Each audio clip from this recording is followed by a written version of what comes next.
was the strangest audition process that I've ever participated in. You know, everybody got cast by YouTube, so I've never worked on a project before with that kind of casting methods.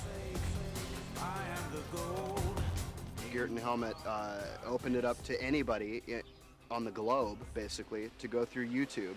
And that's really satisfying for struggling actors because you don't always feel you get the chance to show yourself in the best light in the normal audition process, where you're shuffled in 3 minutes, you have no control over the scene you're doing, how it's shot. We're looking for a place to build our home. Every day we're pushing just a little bit farther up the river. Yeah, we're sleeping in hammocks. I know how you hate that hammock, Mac. And then I put the first audition up sort of last minute. I didn't really plan it. I just said, okay, I'm going to do it. And I shot something that night that had been turning around in my head for a while. And oh, we're wrestling not against flesh and blood, against principalities, against power, against the forces of darkness that are ruling this world, against spiritual wickedness. I really didn't think I had a shot in hell, actually, to get into it, but I tried anyway.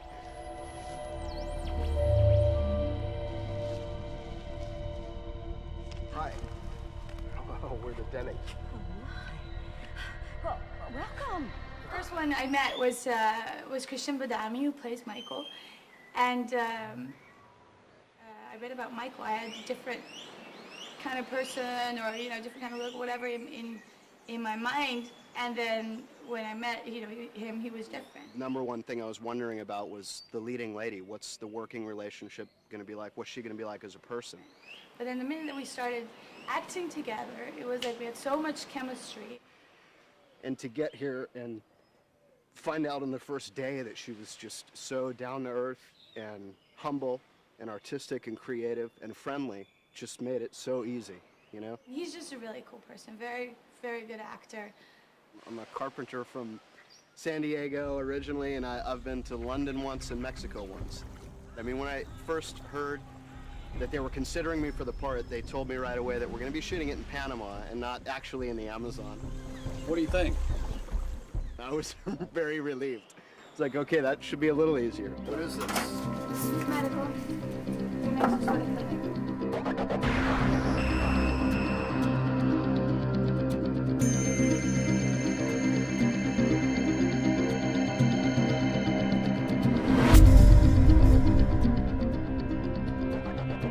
So we're all kind of from different backgrounds, and to see, the click and the way everything just kind of fell into place was quite a ride.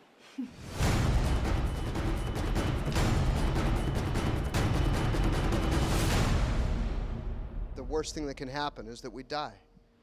I think for me personally, the story is very much about having, a dream or a goal or a calling. Anyway, you have something that you think you believe you have to do, but then what happens when you're doing it and when everything goes wrong?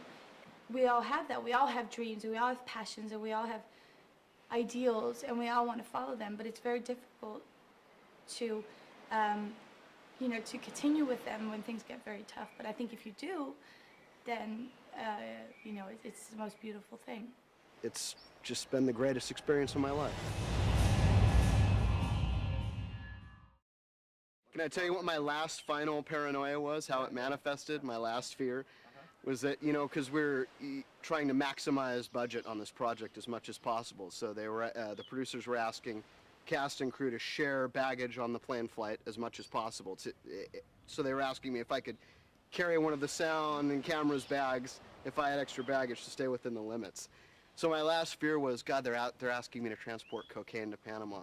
Or it's the CIA and they're going to ask me to assassinate the president of Panama once I'm down there.